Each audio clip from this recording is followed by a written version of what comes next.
And we're back with another episode of the Lakers Fast Break podcast. This is Gerald Glassford coming right back at you here from Lakers Fast Break. Pop Culture Cosmos, where we cover the latest news and trends in pop culture twice a week, every week, wherever you get your podcasts, on the latest Pop Culture Cosmos, right there for you on YouTube, Apple Podcasts, and Spotify, and radio stations around the world. We hit up as far as our thoughts on Fantastic Four scoring well at the box office, right around the range of Superman. San Diego Comic-Con brought some of the news there that made news. And Happy Gilmore 2, we have our reviews. Josh Peterson and I, right there for you on the Pop Culture Cosmos. Plus also as well, of course, Joe Soro, the Joe Soro channel.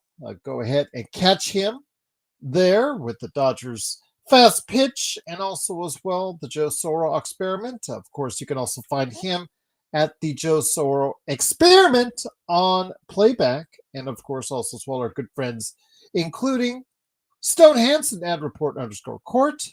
Also as well, of course, don't forget Legend from I Got Next Sports Media, Daniel Berry Sports Highlights, at Alfred Esmond on Twitter.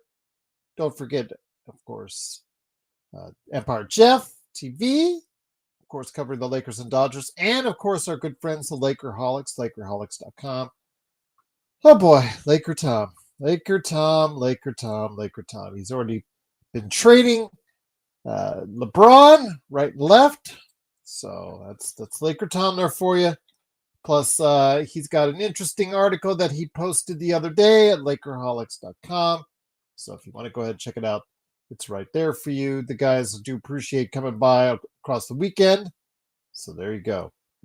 Lakerholics.com and Laker Tom, you'll see his latest article, Why Rob Pelinka Has the Lakers Perfectly Positioned for a Championship Run.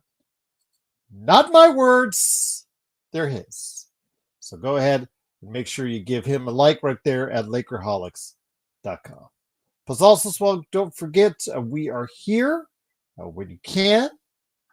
And if you can, go ahead and hit that like and subscribe button. Please subscribe today to get the latest notifications on, of course, our latest Lakers Fast Break. Like, subscribe, do all that great fun stuff. But make sure you go ahead and like and subscribe. Become a member today for just $2.99 a month. Some good things I gave my members ahead of time.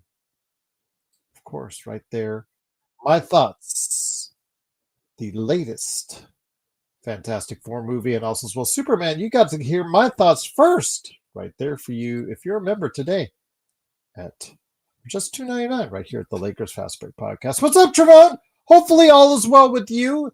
It is, of course, a Monday right here at the Lakers Fast Break. And Monday morning, you just deal with the stuff, just starting out your week, getting everything, going through your notes, going through your emails, going through your paperwork, etc., as you start the work week. And lo and behold, I didn't even know this, but I am on the, email list for Hearst Publications. Oh boy. And why does that mean anything to you guys out there?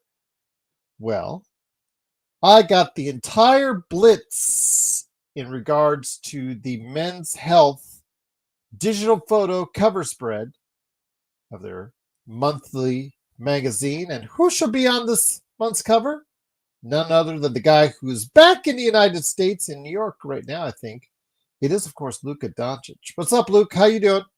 Hopefully you're okay as well. Truly appreciate you joining us. Luka Doncic is on the cover of Men's Health, also providing an interview because of his transformation this offseason, going into what was the diet? I think the diet was a gluten-free, low-sugar, intermittent fasting diet, plus heavy workouts involved as well. He didn't do basketball. He didn't touch basketball for a month.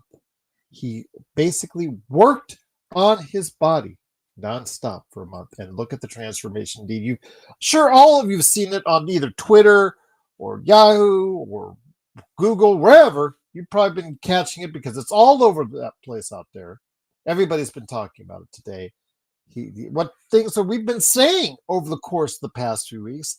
If you've been watching this show, we've already told you all this, that if he was right there next to a fan, he'd go ahead and do a selfie. You could already see the transformation taking place. But inside this Men's Health interview, which is their cover story, he goes into detail about the kind of work he's been doing this offseason. So Luka's excited for this season. Luka has the centerfold, Dean, I guess. Again, Men's Health, it's right there for you if you want to go ahead, or if you want to rush out to your newsstands, I'm sure he'll be there waiting for you as far as that's concerned. But my bigger concern is, as what everybody is talking about, the reaction. ESPN and other outlets have been talking nonstop about, look at Luka's transformation. And what is this going to mean for the Lakers? What is this going to mean for him this upcoming season? A lot of people already have him earmarked without seeing him play yet. They're already got him earmarked for an MVP-like run or an MVP level run, something which we've already talked about ad nauseum on the show, which we're always happy to talk about when it's something good right here at the Lakers Fast Break. And this definitely is something good. Lloyd Avenue says, how does him losing weight help his defense? That's a good question. I don't know if it will help his defense. Again, defense for him is going to be a matter of commitment. During the regular season, I think you'll still be asking that, Lloyd, but offensively, it's still going to mean a lot more. Maybe it'll lead to more accuracy, more efficiency. Maybe it will lead to a situation where you have in the playoffs Luka dominating on the offensive end. Then, Lloyd, your questions will be answered with Luka hopefully primed for a run. But will that be the case? Because if he is an MVP and quiets the comments of Lloyd because he's just worried and focused on one side of the ball and not the preeminent side of what Luka can do for you, what happens then with the Lakers? Are they primed along with him? Because remember the comments that JJ threw as an aside, as the Lakers had already been eliminated from the NBA playoffs against the Minnesota Timberwolves, and talked about this team being in quote unquote championship shape. I think he was targeting Luka with those comments. And if Luka did take it to heart, well, you see what you have there as far as championship shape. The question then becomes, if Luka is going all out to provide himself the best opportunity to succeed this season, is the Lakers and are the Lakers doing the same thing to also get in championship shape? That's the question which we'll ponder tonight. I think Magic Man and Joe said they were going to hop on here in a few minutes. It is, of course, Gerald Glassford. Truly appreciate you stopping by. Again, defense, a lot of times, it's a matter of effort and will, and I'm not going to sit here and defend his defense. We will have to see how it plays out through the season, but I'm more interested in how he plays defense in the playoffs. Will he take it another step further? He did play defense hard in those first couple games before he got injured, and then you saw it tail off from there. I'm not going to kid you wrong. We saw that effort wane because maybe he just obviously was not in the best of shape as well. But excuses are got to be put aside. They lost it. The Lakers absolutely lost that series due to many mistakes. But now seeing Luka in prime condition, being on the cover of Men's Health, listening to his interview, again, this is all a PR thing, timed perfectly for him, landing in New York, being part of the Jordan tour there with the Jordan brand tour that he's doing in New York, Chicago, LA. This is all timed. I get it. I know it. I understand it. I got the press release today sent to my email. I told you that. But it is Luka in a prime condition.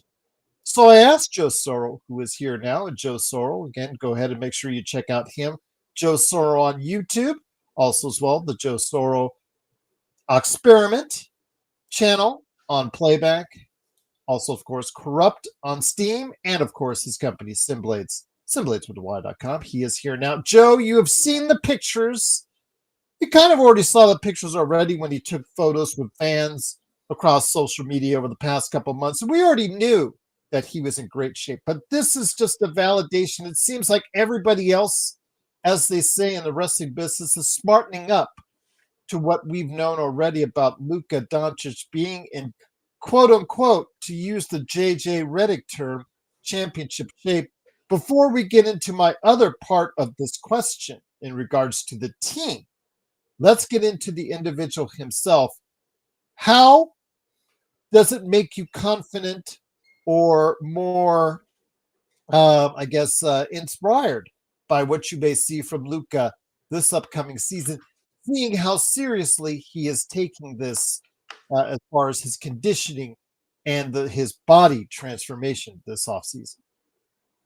Yeah, Luka's going to play well, heavy or light, but playing light is going to give him longevity and less wear on his calf, which seems to be the theme this last few years on a lot of these players tearing their Achilles and having season-long injuries. I would have waited. I would have waited till media day to show the goods. Tickets to the gun show. Yeah, I think that would have been, in my view, that would have been more dramatic, more impactful.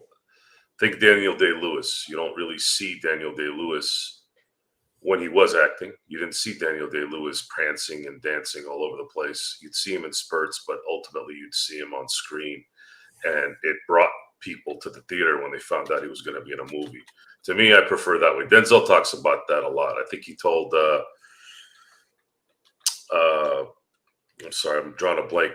The guy in Creed, who just was in Sinners. What's his name?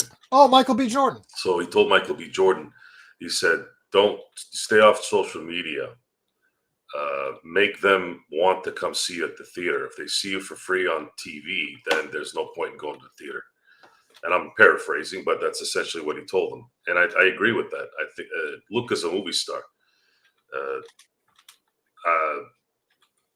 And as far as his skill set is concerned, he is one of probably three of the best basketball players on the planet, between him, Jokic, and at this point, SGA. So why wouldn't he come into shape? Why wouldn't he have an axe to grind? Why wouldn't he have a chip on his shoulder? All of the popular cliches that you could say about him right now based off of what Dallas did to him. Yeah, I'm going to say this. Uh-huh. If you have a healthy Luka, I don't care at what weight, you are going to be in trouble. So, as the opponent. So, if Luka gets those 75 games this year and the Lakers are a 1 seed, because history says the only time these a-holes give MVPs to the Lakers players is when they're the 1 seed. But if the Lakers end up being a 1 or even a 2 seed, I'd give them a 2 seed as well. Then it's very likely that Luka's probably winning MVP. Once again, it is the Lakers Fast Break. It is Joe Sorrell along with me, Joe Glassford. Thanks again for watching, listening. Truly appreciate it. I am encouraged, though, Joe, because seeing him with this shredded physique, per se, ripped, ready to go, whatever vernaculars you want to use, he looks in phenomenal shape. I've never seen him in this kind of shape before, which is great for Lakers fans as he gets into his prime. He is now entering the prime of his career. And what a better way to go and approach it, Joe, because he's heard the complaints over the years with Dallas and coming to LA, getting a fresh start, on the verge of accepting an extension with the Lakers, eschewing the fact that he's going to be shorted the money, $100 million plus, that he could have gotten more from Dallas, eschewing the fact that he could even sign next year for more money. He is ready to win and win now. But the question is, JJ dropped that championship shape comment in true LeBron James passive aggressive fashion, meant for him, in my opinion. Now, with that said, we've talked about all offseason long about Rob Pelinka, and mind you, you go to Lakerholics.com right now, and I said earlier that Laker Tom has an article that says Rob Pelinka has the Lakers perfectly positioned for a championship run.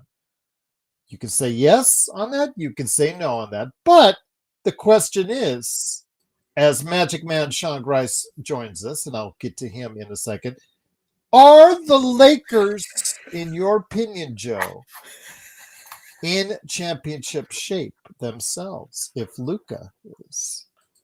I wouldn't use the term perfectly set.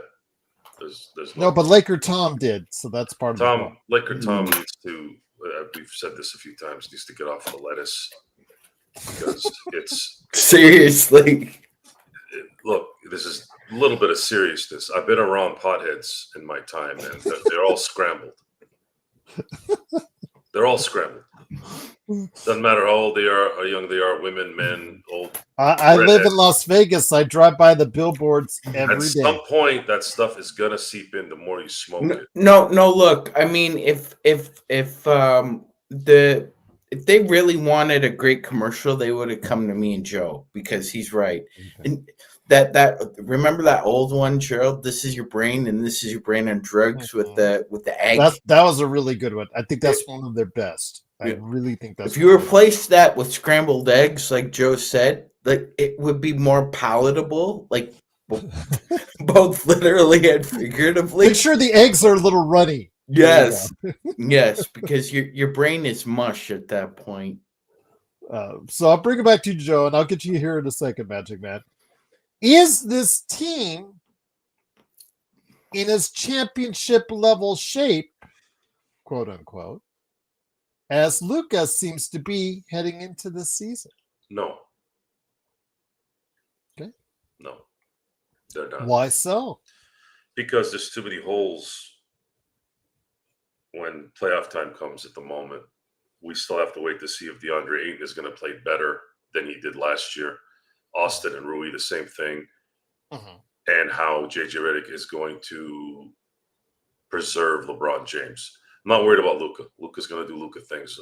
Get ready for Luka dropping 30 a game. I'll tell you that right now. If he plays 75 games or more, he's dropping 29 a game. I'll give you that. How about that? 29 to 30 a game.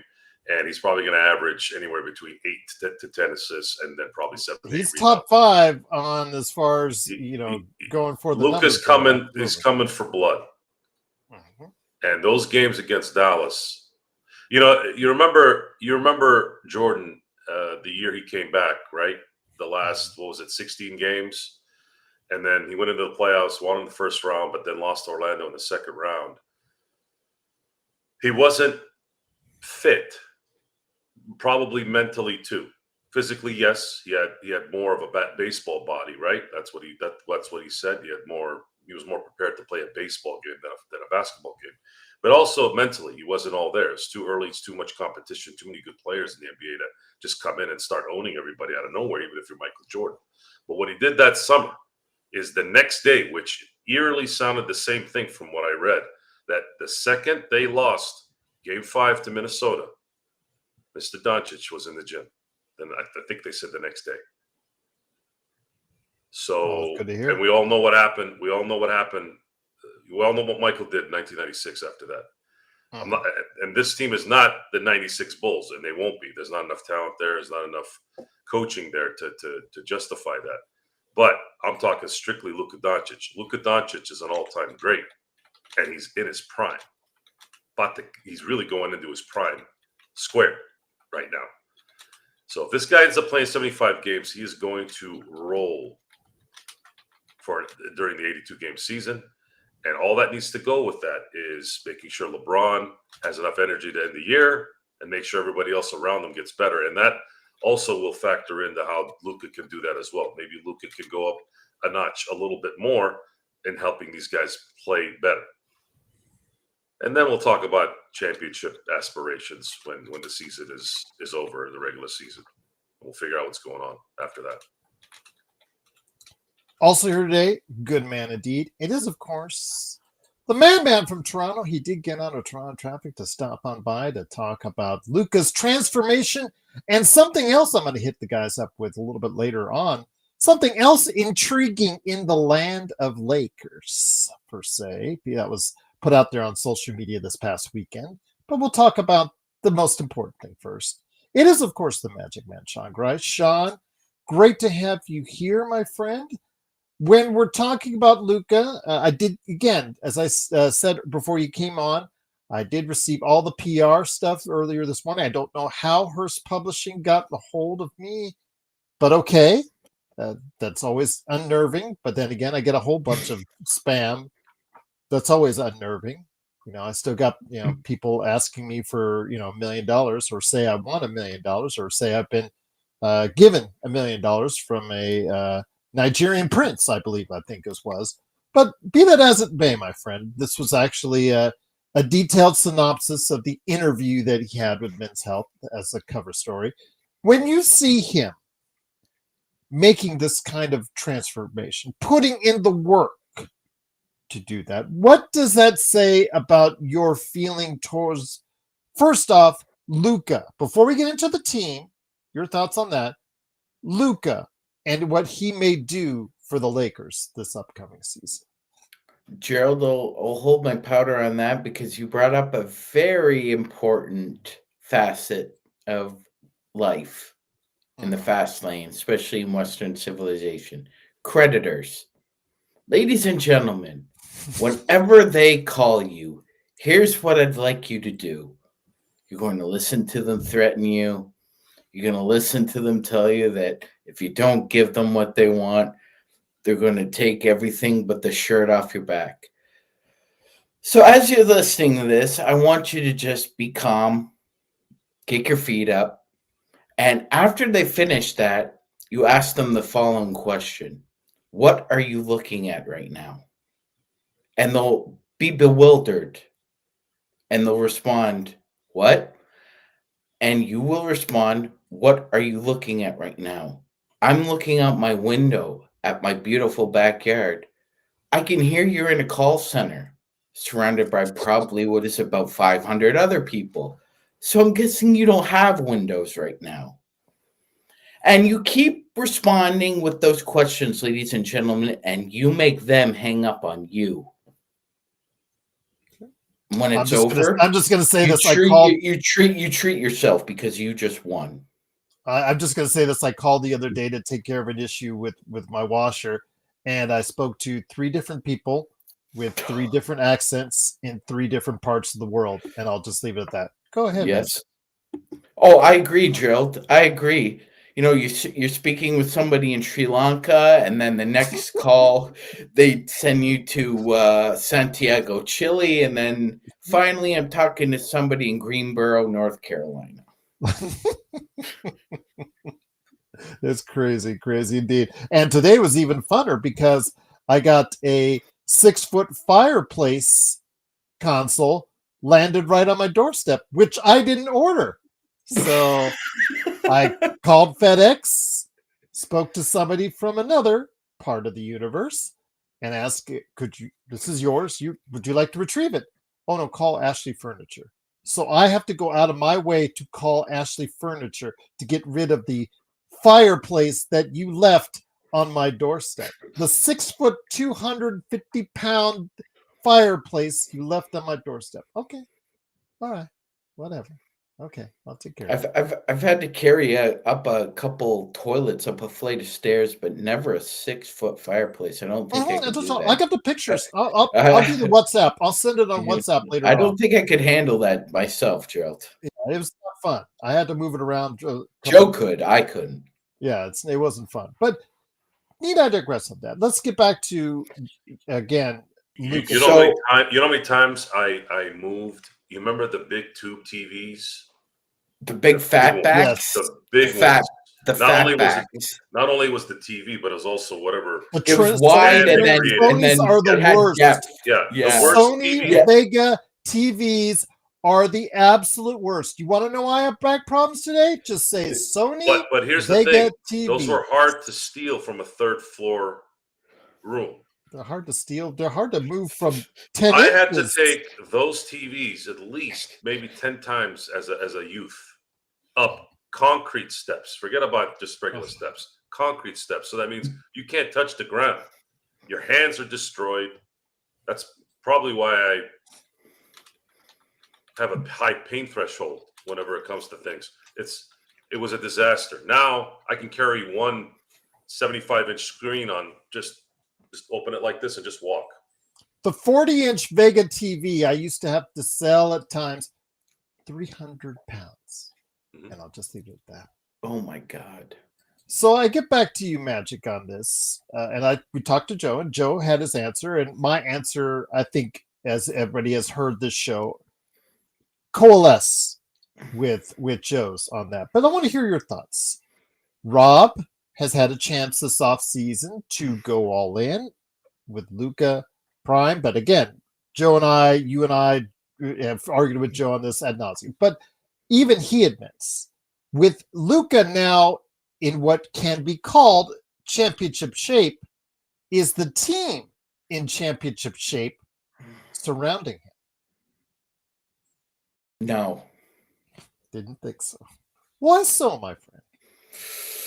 Because, Gerald, we just do not have complementary basketball players around him enough to sustain a deep run in the playoffs. You need roughly around 6 of those guys, and then probably 2 others that can spell the other guys for 5 to 10 minutes at a time, or perhaps longer, depending on, the flow of a series or injuries, what have you, different contributing factors. But yeah, we don't have the thoroughbreds drilled. We have a lot of really good horses. They're NBA players, and I suspect that Luka will carry this team on his back to, roughly anywhere on the low end, probably 45, 47 wins, Gerald. The high end, we're probably looking at maybe you get to 51, 52 at that. But you definitely need a shot in the arm if you want to get to that higher end, because it's just that, especially on the wing, there's just not enough there. Like Joe said, there are holes. There are cavities in this team as far as not having enough blood and gas at the end of games to compete. Now, one aspect I will say that is completely being overlooked with the Luka trade, and I'm surprised no one's had this discussion, Gerald, is, would Luka ever be in this great of shape, Gerald, if Dallas had not traded him? If they rested on their laurels and just were complaining about his conditioning, would he really have had a summer like this, Gerald? I mean, think about it. In all his time in Dallas, he has been sitting on a throne. And we discussed his stamina at the end of games when he was playing with the Mavericks, but I never, certain guys just play with different body types. Like, I remember Anthony Mason was a bigger guy, slightly taller than Luka, but a lot larger than him, and he could play 40 minutes a game, Gerald. I remember he could sustain effort at the end of the game. So it's not as if there was, on our part, this, why doesn't he have it at the end of games? It's more about the level of vengefulness that he has. I don't think that ever would have been sparked in Dallas, Gerald. And nobody's really discussing this. I've seen this before as a sports fan. I've seen it before. It happened in 1995 when the Montreal Canadiens traded goaltender Patrick Roy to the Colorado Avalanche. Now, for a lot of people don't give a rat crap about hockey, here's the big deal about that trade. Before the Colorado Avalanche relocated, they were the Quebec Nordique. They were Montreal's biggest rival for almost a century. And they traded their god to their biggest nemesis, Gerald. But they thought they could get away with it because they were a lot like Nico Harrison. That ownership group and that management group thought they were so conceited, so right, that they were going to rue the day that they criticized them for making that move. And what happened, Gerald? The Canadians went on a bit of a run to start the regular season. However, they slipped and fell on the banana peel that is their management and ownership, and Colorado went on to win a couple Stanley Cups, got to a couple more, and became a dynasty. Now, will this translate with Luka and the Lakers? I sure as hell hope so, because I see a lot of similarities, a lot. But it's really up to the Lakers to find complementary basketball players around Luka. And I don't think Rob Pelinka is the man for the job, Gerald.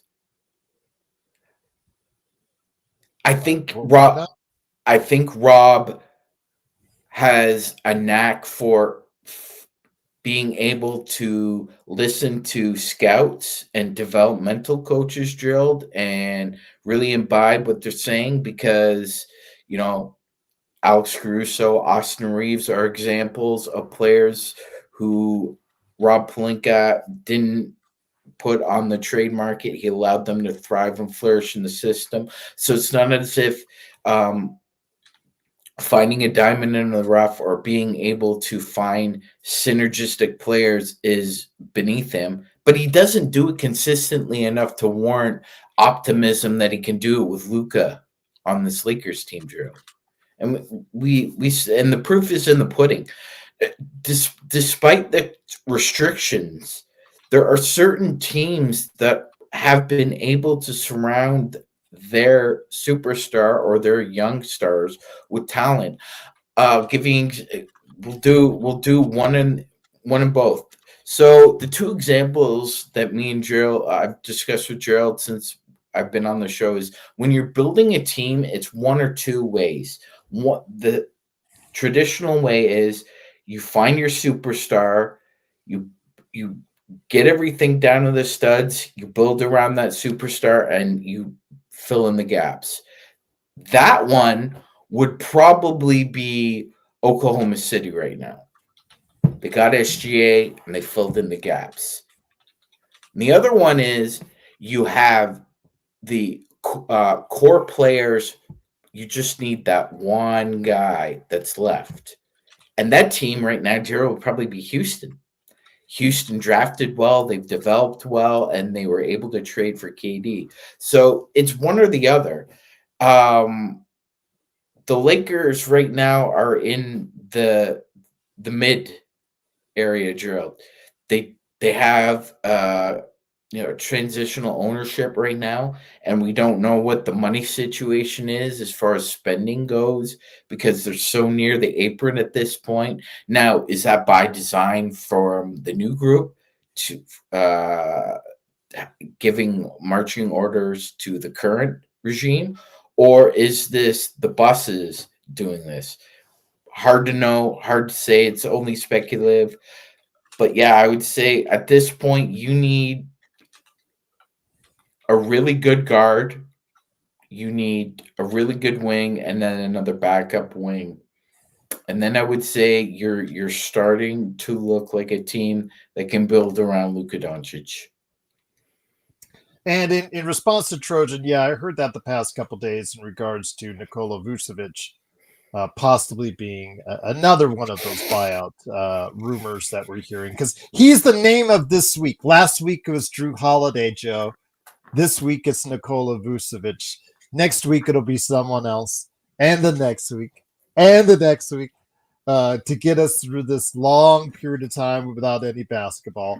But and I hope that's the case. It's like you said, Joe, in your comments to our audience, that I would like to see him as a backup. As far as for us, that would be great. But the problem is we only have a veterans minimum to do. Our roster, unless we trade somebody, is virtually set right now. Whether Rob leaves that last spot open or not, or the last two-way spot open or not. That's all we have left is a veterans minimum and a two-way, because Eric Dixon was only given an Exhibit 10 contract after all. So your thoughts on this, my friend? How is this going to play itself out with trying to build? If Luka really goes at it this season and plays to an MVP level, we've seen that argument before. We've seen the comments before. As far as Joe, oh, he took a worse team to the NBA Finals. Oh, he took a less talented team to the NBA Finals. You and I have seen that before in the chat. So let's say it does look like he's carrying the Lakers to that top three. I don't. Again, that's just the comments for what he said. I'm not saying I agree with or disagree with it. But you and I have seen that comment made here in recent times since we've gotten Luka. The question I'm asking is, with that, is if Luka is ready to play that level, how can the Lakers get to that level themselves if we don't have enough confidence in them as a team right now? What would change the space for Mr. Pelinka is, can you take two expiring contracts that on players that aren't going to really do much for you and turn it into a valuable player on a potential title run? That's really what he has to do. Mm-hmm. However you can create that, whether it's directly trading for someone or trading those players so that you're allowed to acquire or bring in someone who has value that's wanting to come here. The Lakers kind of got lucky with two of them this offseason. I'm not expecting a third. But without doing something, Rob can enhance his narrative a little bit if he's able to move those two expiring contracts in Cleveland. I was just going to type that into CMB right now. That to me will be the. And here's the thing: it doesn't matter how good it turns out. Rob Pelinka will not be the general manager as you see him now in the next few years. Once new ownership takes over, new ownership brings in their own people. Just accept it. We want to look at JJ Redick as far as a job analysis. There's a chance they could keep him, but he's going to have to go above and beyond and go, wow, we can't lose this guy. And that's rare too.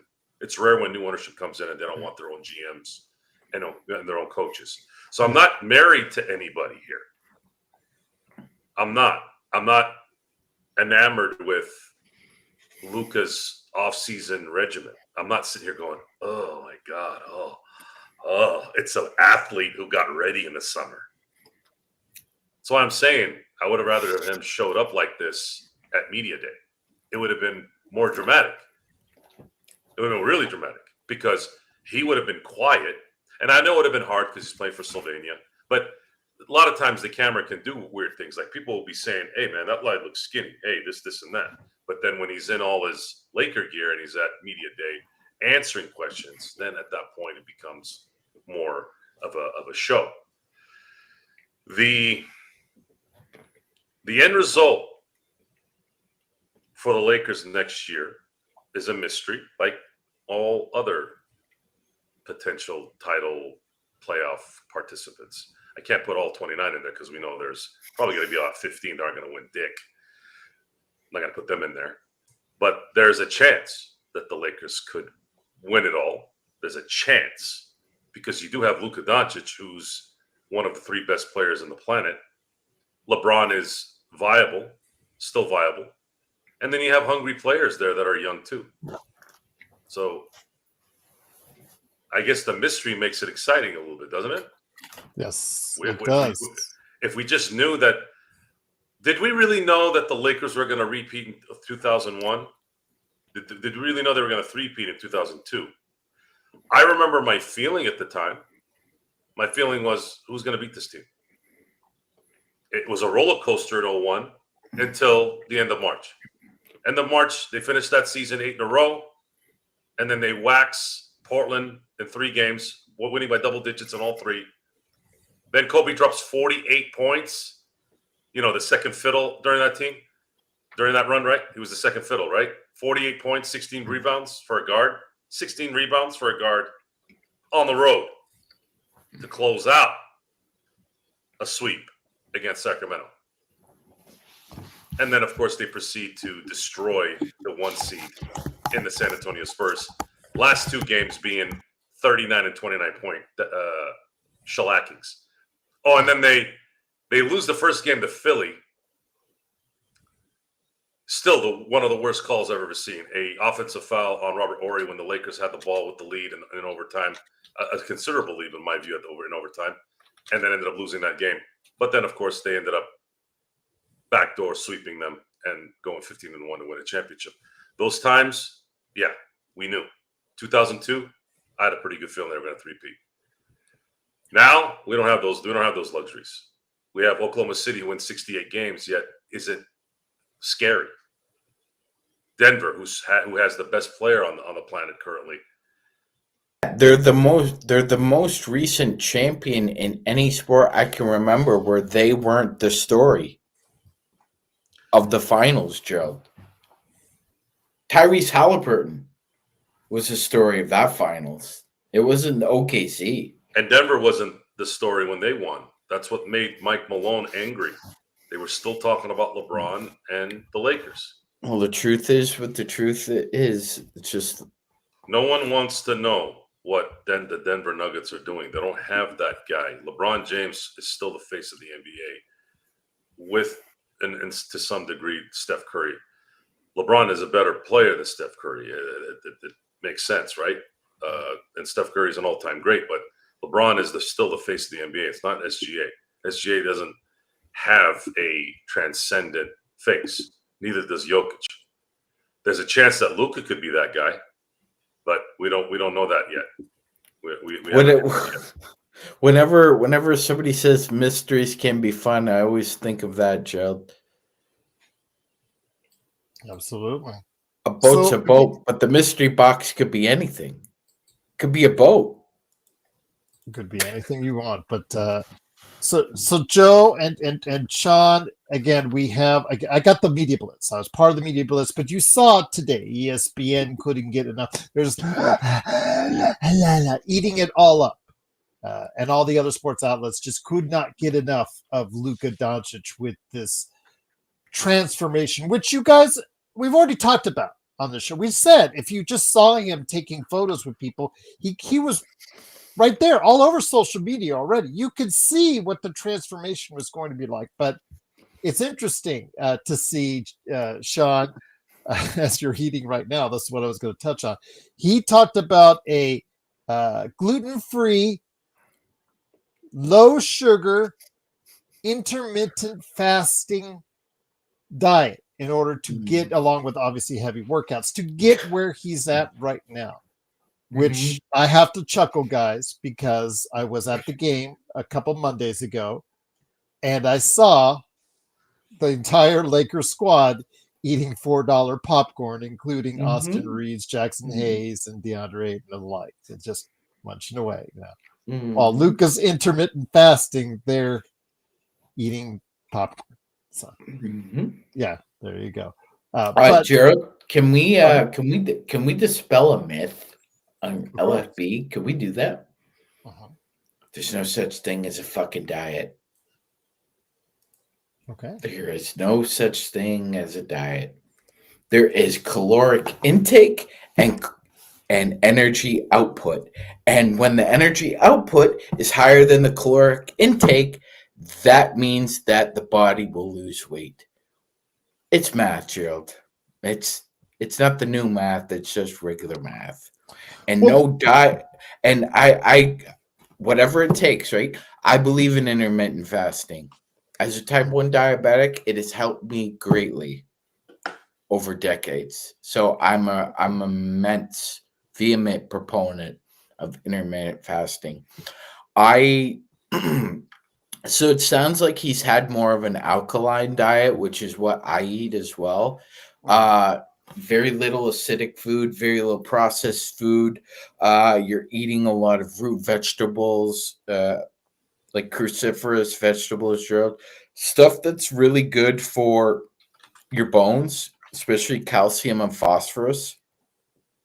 And especially, like, do you remember that documentary of him in Dallas, Gerald, where he was riding around in his Phantom and he was eating, I think, In and Out or Whataburger, listening to the Probably Migos. Whataburger.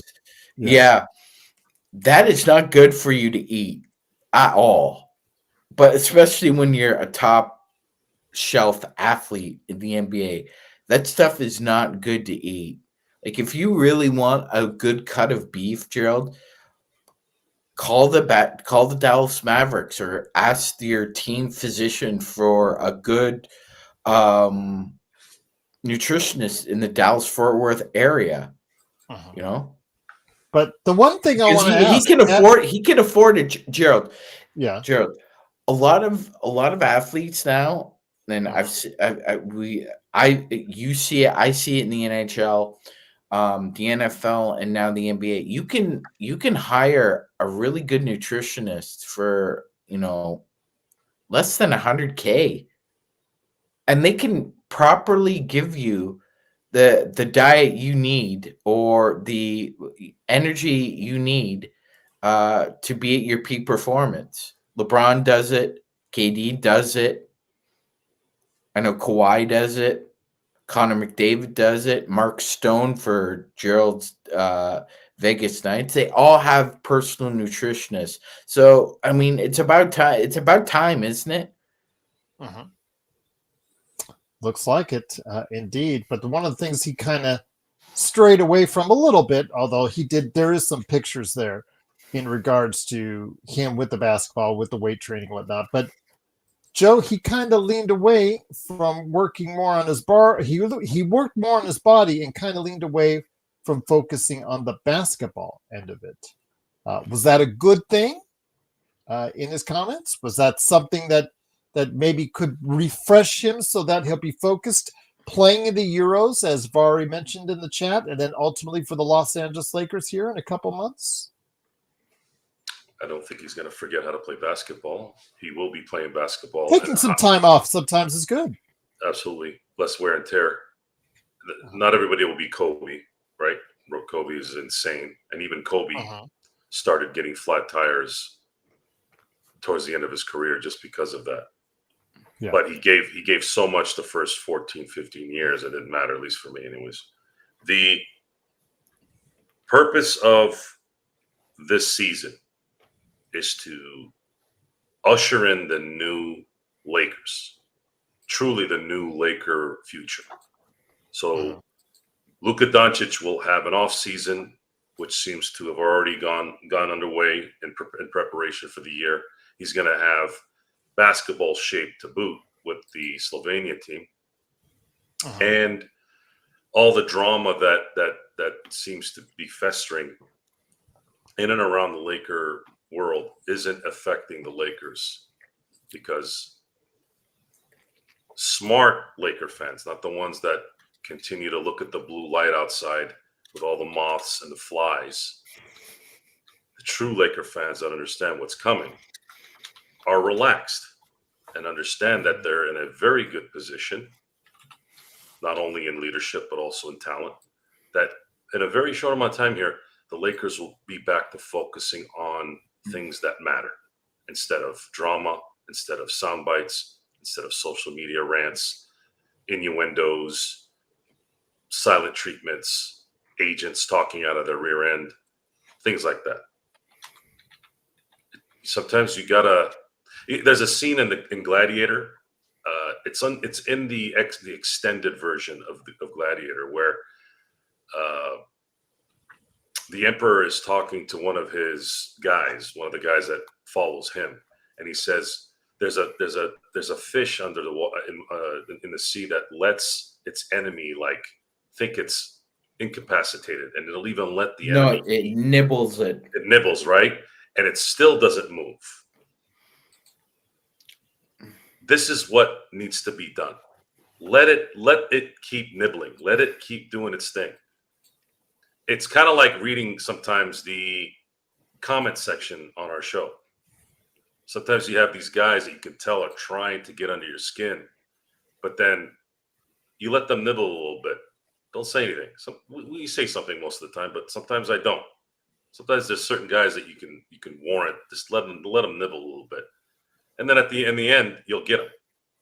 They'll either go away or you'll get them really good and they'll get embarrassed and leave. Either way, you win. And the Lakers are in that position right now. They're in a position of let the league do what they want to do. Let them criticize, because it was not without criticism today when I really delve into this Luka thing and his fitness. Is he still going to play defense? If he doesn't play defense, it doesn't mean anything. So now he's supposed to be Gary Payton now. This is how stupid people are. Well, that's the first thing Lloyd Avenue said on our show. Will this transformation help him play defense? That's the first thing he said. That's a dumb question, Lloyd. You need to fix that question. Luka Doncic is not Gary Payton, and he never will be Gary Payton. He won't even be Marcus Smart. But you know what Luka Doncic has done being Luka Doncic? He's made 5 first-team All-NBAs. He's won a scoring title. He's won a Western Conference Finals MVP. He's won Rookie of the Year. He's arguably the best point guard in the world. And it'll likely be no argument probably this year. So what exactly do you want him to be? Do you want Kareem in the 70s to be a better ball handler now? Is that what you go into offseason saying, well, Kareem Abdul-Jabbar better be able to handle that ball better. He needs to work on that.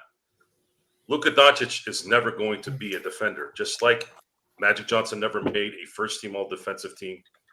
I don't even think did Isaiah make an all-defensive first team? I don't think so. I don't think so. No, I'll look it up. It was Michael Jordan and Joe Dumars, or it was Jordan and Alvin Robertson. It wasn't Isaiah. Basketball fans really don't understand. Maybe it's because they're spoiled. You have no idea how hard it is to be good in both areas. That's why Kobe, LeBron, Jordan, Kawhi Leonard, these guys are freaks beyond freaks.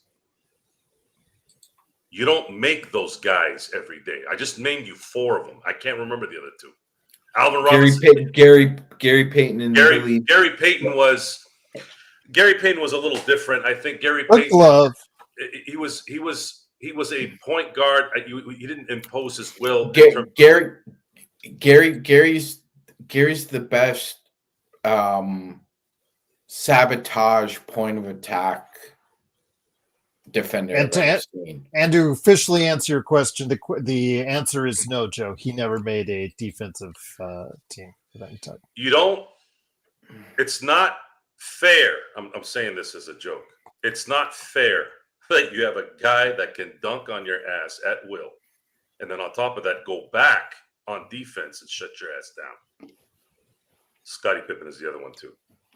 Yes, well, he wasn't a relentless scorer. He wasn't a relentless scorer he's more, let's say, more of a Kawhi Leonard, tactical, right? In a different way. Uh-huh. So you don't have a lot of guys that can do that in the history of the game. So to expect somebody to all of a sudden in an offseason start playing defense like he's supposed to be on a first team all defensive team or even a second, that's not being very realistic. Those guys don't count, Curry. Those guys are bigs. I'm talking about guards. The Lakers are going to be the talk of the season for a couple of reasons. Luka's going to be one. LeBron possibly playing his last season in LA, for sure in LA at the very least. Maybe you might play more later, but not in LA. And then do the boys, do the young guys who are playing for something go up a notch? That matters. Right now, we can't make that assessment. We can't assume that DeAndre Ayton is going to be better or Austin Reeves or Rui or even Marcus Smart. We can't really say that until we see it. They're not that kind of player. They're not the top of the cream of the crop to say, you know what, I'll give them the benefit of the doubt. These guys are great players. These guys are very good players. But we're going to have to see where this will go. Will they go up a notch for that money? Really? I know Luka's going to make him play better. I know DeAndre Ayton. You watch, guys. DeAndre Ayton is going to make LeBron's job much easier. Those pick and rolls, the spacing, him being 15 feet out, allowing LeBron to slither and get to the basket. I'm telling you right now, guys, if Ayton is focused, it's going to help a lot, especially LeBron. Go ahead. Well, it's just a simple fact. Well, it's just simple. Let me get you real quick, Magic Man. I've said this before. If DeAndre Ayton and Marcus Smart next summer don't pick up their second year on their contracts, that means they had a pretty darn good year and are looking for multi-year deals because they helped the Lakers win a lot of games, Magic Man. 100%. 100%. Yeah, absolutely. And you have to look at when you have to look at the comps, right? You look at Miles Turner, who played abysmal basketball when it mattered, and he got $100 million contract. Not only that, but he actually cost the team he went to an additional $20 to $23 million. 22 to 23 a year. It cost the Bucks $50 million a year to acquire Miles. That is a guy who, if he had played better, might have been able to get his team a title by winning the series earlier. And get his money. And he would have got his money. He might have gotten more, but in terms of the cost for the team he went to, that's the focus here. That team invested $122 to $123 million. More. I'm sorry. $50 million a year for the next 4 years. 50 for Miles Turner. So Joe, it's like this. It's like walking out in the middle of a field, okay? Walking out in the middle of a field, you have a grenade, you pull the pin, you keep the grenade in your hand. That's what the Bucks did. With Giannis standing over there watching everything, Gerald. Yeah, we're just going to acquire Miles Turner, and I'll just pull this pin. We'll see what happens. And this guy's 3 years older than DeAndre Ayton. DeAndre Ayton is 26. Miles Turner is 29. So that's why you can't really look. I keep saying this because it's important. If an idiot like me in the middle of nowhere knows what's going on, you don't think these guys know what's going on? Come on. Especially agents. Like, they know. They know. Agents know because it's money involved. Whenever money's involved, everybody knows everything. So DeAndre, you see LeBron with Jokic's agent and on that yacht on the weekend. Hold on. Everybody's best friends. Yeah, we're best friends. We're gonna touch on that later. We're gonna touch on that to close out the show, Magic Man. Don't give that away. I put that already in the script. We're gonna touch on that later in the show. But Joe, again, to finish up, is what we call a tease. This is a tease. Yes, a lot of variables have to happen, Joe, for the Lakers to be in a position to go ahead and get the title. I think there is a pathway. It's a narrow pathway now, but it could widen based on injuries to other teams in certain places. But it also could widen if they see that Luka is having an MVP season. He is guiding the team or carrying the team, however you want to phrase it, to a really, really good record. And if that's the case, I think that will readjust the plans of this organization and start saying, you know what, that timeline for 26 and 27, we may have to eschew it just a little bit to help this team win a title now, Joe. My assumption in the process, and it'll be, I think it'll be clearer once new management takes over, new ownership takes over, is I'm pretty sure that the new ownership will create an avenue for someone to want to come to LA. I think that's what's in the back of their minds. They're not worried. 2027 it's a nice place to go based off of current contractual setups. Mm-hmm. We know that there's certain players that could say, I'm going to test the market. And not only are they're not just any players. We're talking about some of the best players of this era who still have a lot left in the tank. You're not writing a book of your life for 2027, which what you have to do is you have to prepare just in case. Remember I told you the comparison to the Kevin Durant thing? I didn't think Kevin Durant was going to go to Golden State. I didn't think he would.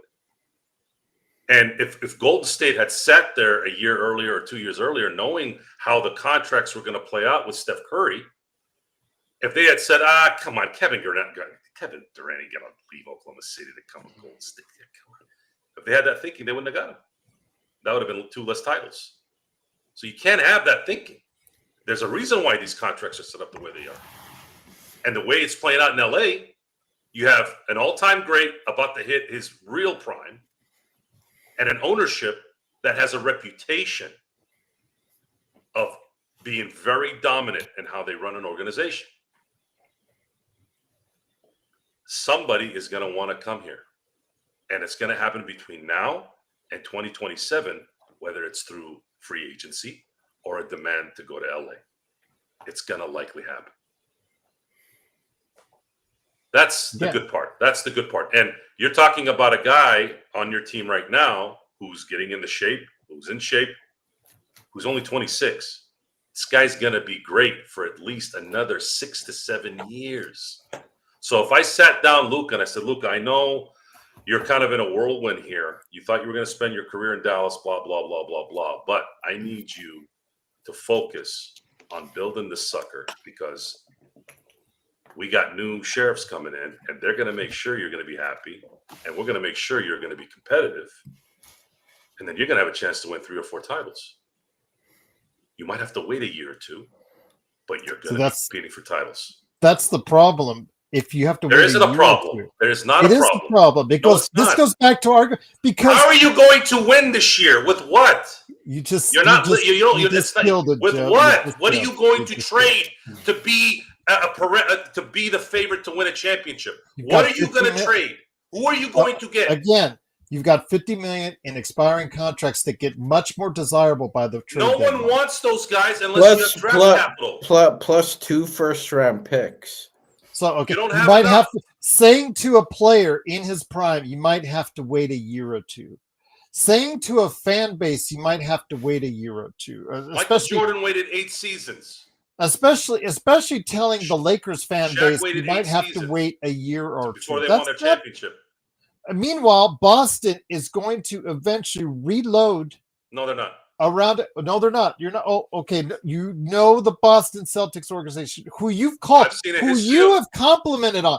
You've complimented Brad Stevens yourself. I've seen a history of new ownership, and usually it goes the other way when it comes to those. Okay, I'm just saying you've complimented. The reason why the Mark Walter thing is different is because we know who Mark Walter is. I don't know who the hell these new owners are in Boston. I don't know. I've never heard of them. Oh, okay, all right. But everybody wants to trade AR. Everybody wants to trade Reeves. Reeves is not that kind of player, guys, and he's only making $14 million. You're not going to be able to trade him for a great player that's making $30 or $40 million.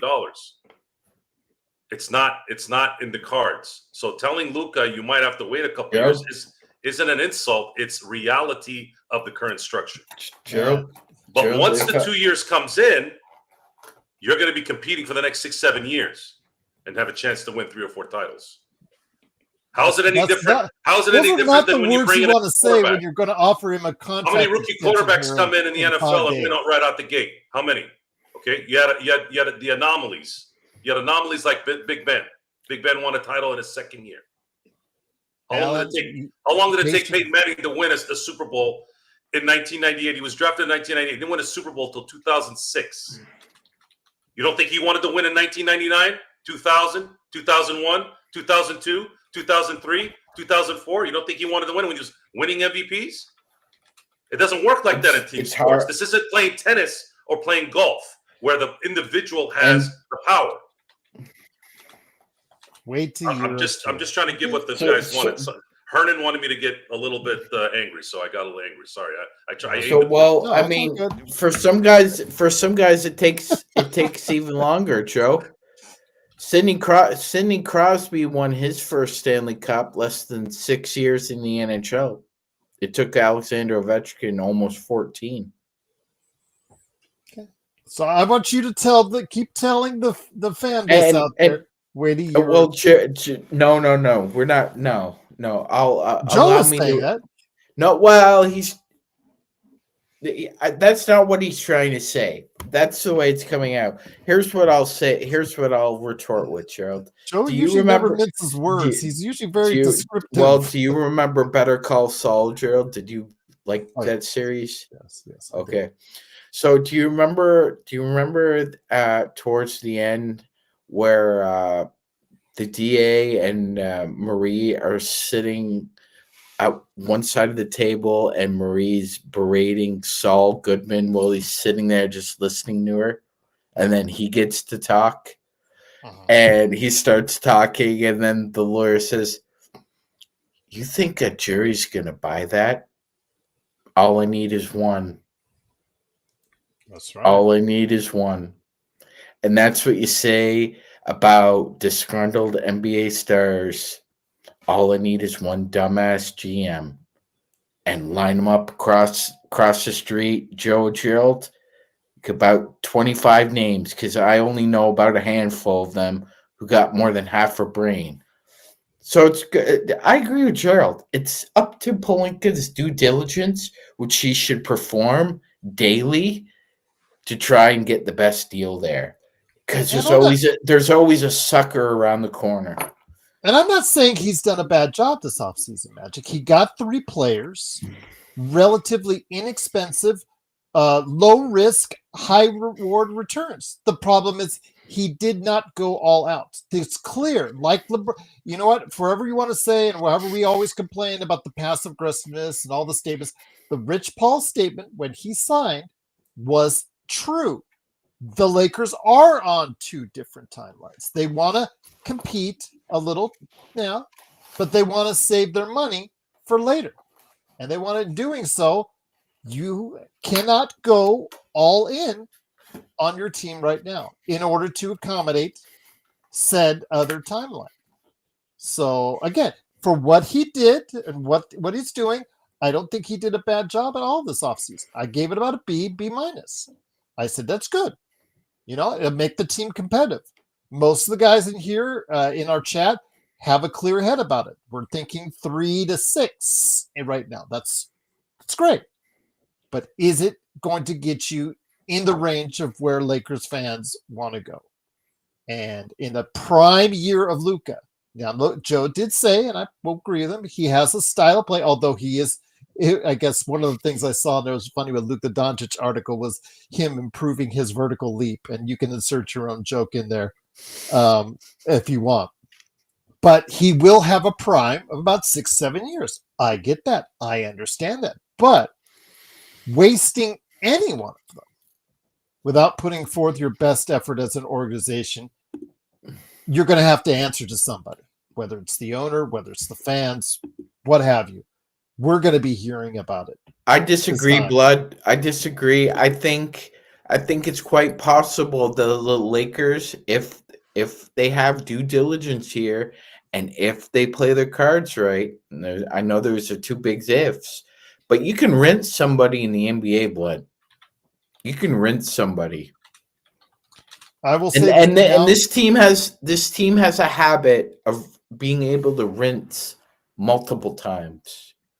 I will say this now, Tough. Again, check your email when you get a chance, because I have your response on the shirt. I'm going to go hopefully tomorrow, if all goes well, and get it for you. I do want to say that you can't start Smart right away. You have to see if physically he's going to be able to get you 60, 65 games. Joe, I'll bring it back to you. Marcus Smart, again, he played only 54 games in 2 years, and he does bring a lot of things that the starting lineup does need. But I can't start him right away coming out of training camp. I think that is an error for anyone out there to think that right away because, again, 54 games in 2 years, he has to prove to us, to the NBA as a whole, that he can still be durable over the course of an 82-game season. Maybe 2-3 months down the line, you start looking at it, the possibility if it's a better deal to start in, or at least a month in. Give it a little time before you jump in and say, you know what, Marcus Smart, you're going to be our guy. I don't think Marcus has any pressure for being the guy. He's a puzzle piece in this. There was no investment really made in him. It was essentially paying him what exception that you could pay at the time. And you only have him really for 1 year in terms of a guarantee. It could be done by the end of the year. I have expectations of Marcus Smart playing a position that is needed. However, I'm not going to go nuts if he doesn't play well or doesn't play enough, because it didn't cost the Lakers anything. They didn't make a bad decision risking things that were important for him. They picked him up for free. And if we're going to get angry that he's not able to play at least 65 games and only plays 30 games, well, it looks like Marcus Smart is starting to go downhill, officially getting towards the area where he's probably not going to be in the NBA very long. I don't think I'm there yet. I think he's too good of a player to go that route right now. I don't know what happened last year. They're only 31. He's 31. That you're like right there. Yeah. I just don't want to start him yet, guys, because again, 2 years, 54 games. He did get the injury bug when he left Boston. You talk to the Boston people that the last player who became very good and sustained a level of being very good after multiple injuries in his 30s was Sean Livingston. Now, is Marcus Smart capable of delivering there as a guard, Gerald? It's possible. That's why I wouldn't start him. I would give him every opportunity to lead the bench.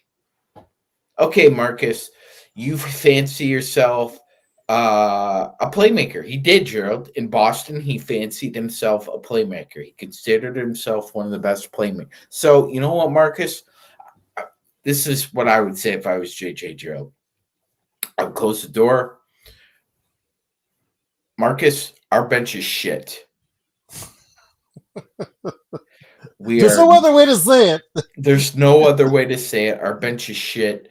You had a very, very high confidence of being a playmaker in Boston. Now, if I was JJ, we could quibble about his effectiveness, Gerald, but it worked because Boston won a lot of games with him playing that off-guard position, but having a pretty fair usage rate.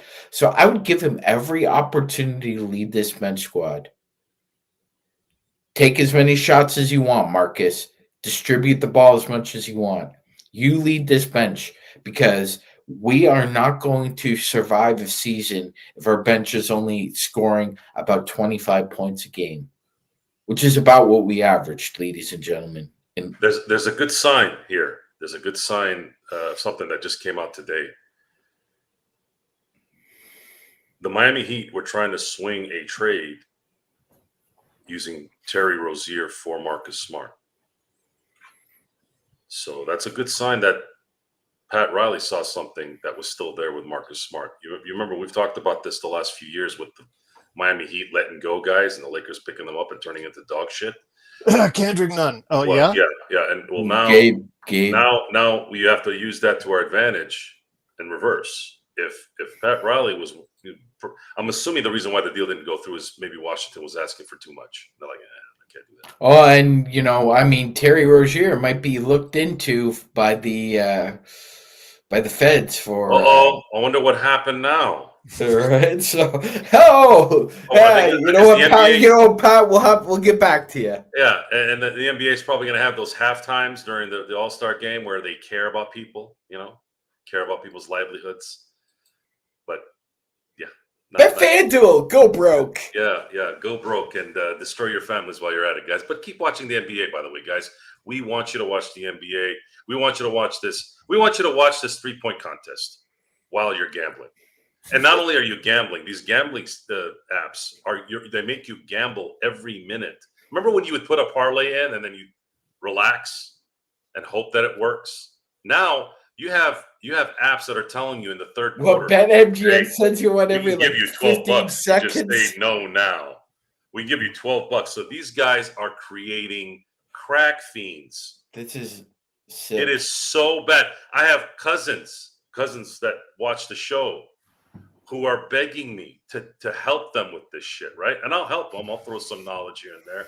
They're like, Joe, why don't you do this? You know more about this stuff. You pay attention to it. I go, you have any idea what this is going to do to sports? Just watch the movie Demolition Man. That stuff's all coming true now, guys. It's becoming a documentary. I could just take you to the strip, Joe. We could go to the Taco Bell Cantina. Do not ever see gambling, kidding. weed. These Las things Vegas never should be mainstream. They should have never been mainstream. They need to be taboo. They need to be underground. Because when you let things like that go, you have the Laker Toms smoking up everything in sight and saying weird things. And then you have what's going on now with these players in baseball. And Clase in baseball is not just some bum playing in Toronto as a 12th man. Okay, Clase is arguably the best closer in baseball. And now his ass is dealing with this shit. So now what? What's going to happen next? Are we going to have to wait for, I don't know, Bryce Harper to get caught before you start waking up? Just saying. Just saying. I know a lot of people still think that Shohei was gambling. His boy took the fall. There's still a lot of stuff on that. The thing is, I have a friend who's in the feds. Doesn't know exactly what happened, but what he did tell me is if the feds had stuff on Shohei, he would have been busted. Mm-hmm. So you can choose to believe that or not. This is my best friend from when I was 13 years old. I'm going to believe his ass before I believe any of you motherfuckers. So he said if the feds had shit, they would have busted Shohei, his dad, his mammy, his cousins. It didn't matter who the hell it was. They don't give a shit who you are. They would have busted his ass. They had nothing on Shohei. So it is what it is. But it's going to be a problem. It is going to be a problem. And all these two-faced assholes are going to come out and justify it either way and say, well, it's not our problem, or it's, bad decisions, or they'll start putting those stupid disclaimers on things to get out of lawsuits probably. Well, I'm not sure about locally, Gerald, about regional TV contracts, but I do know that many times in this country, usually the intermissions used to be for analysis. Here in this country. Yeah, an analysis, or a good interview, or some kind of human interest story. Now it's about prop betting.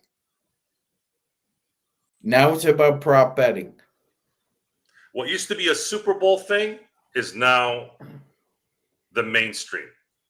Lisa betting. Leslie just got paid because she's pitching it every single day, according to my ads. Yeah. So. Again, I want you guys to pay attention to those people who yap about doing the right thing. I'm putting quotes for the Apple people and the Spotify. Big rabbits. These guys are the same people yapping about do the right thing. We want to make sure everybody has a chance. Blah blah. Meanwhile, blah. Don't forget to read that disclaimer at the bottom of every bet you make, where the company says that they're not responsible for your habits. Mm-hmm. But they'll put it's like the cigarette companies, Joe. Remember years ago they were sat in front of Congress. I do not believe cigarettes cause cancer.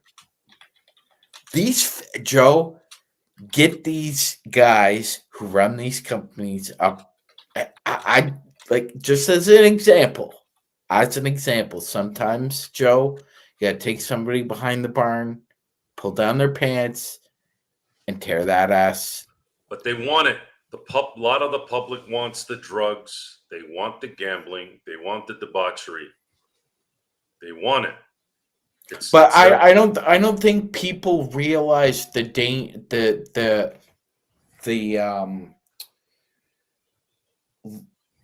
macro problems that gambling addiction causes, Joe, similarly to the macro problems that cigarette smoking was causing. Yeah, that the macro now was hidden from the general the public. macro, the secondhand smoking in equivalence to the gambling now is parents going bankrupt because of their child. The second hand is going to the parents who cannot bail their kid out from major gambling debts. Now you can sit there I've already and say told it's not my your stories problem. here. I've already told some of my stories here about Las Vegas firsthand, seeing people, their lives destroyed by gambling firsthand. This isn't the degenerates in Vegas that are working in casinos as poker dealers and those like back in the day, or some peon that's around bad environments in Vegas or wherever. This is now kids living at home. And they're living at home because the country has created a major hole in terms of being able to buy homes, right? So now there's these 20-year-olds, 30-year-olds all living at home, hoping for their parents to help them. And there's no, and this is the way to get out, right? Let me see if I can win some money this week so I can go and play somewhere or go drink somewhere. No, they're not doing that. So yeah, you can thank the support from the leagues from that. And I don't know if that's going to get solved. I don't know if they give a damn. I don't think they do. I mean, the NFL, no one cares. At the end of the day, we're still watching. Once again, it is the Lakers Fast Break with of course, Joe Soro, Magic Man Sean Grice. It is me, Gerald Glassford. Thanks again for watching, listening. So you didn't bet $1,000 on Luka for MVP. I have not checked the odds. That's not a bad bet, though. That's a good bet. That's not a bad bet. That's a good bet. That's fine. You're a grown adult betting on something like that's the fun part. Hey, I'm betting 1,000 on Luka win MVP. I'll win what? What are the odds? Look, Joe's correct, and I agree with him. But it becomes a problem when you're watching 17-58 Milwaukee versus 6-74 Charlotte, and it's you have no business betting that game, Joe, and people bet on it. Good luck. But I guess okay. Good luck. That's all I got to say. Good luck with that kind of lifestyle. Well, before we head on out, guys, the second part of the show I wanted to go ahead and touch on is a little more interesting for us, anyways, because we already knew what was going on with Luka, and just reiterating our thoughts. And guys, if you have thoughts, you guys have been all over this Austin Reeves. We get you, we understand you, we empathize with you. If you don't think he can play at that level in the playoffs, offensively or defensively, we understand that. But the Lakers don't have a viable starter to replace him in the starting lineup right now, as of yet, unless Marcus Smart brings back or resurrects himself, which is going to take time to see. But he's also playing for a major contract going forward. And you have to understand that, if you don't have a viable alternative, I don't know what we can do. We just don't have a viable alternative that can step in Reeves' place right now. So during the season, it'll look fine.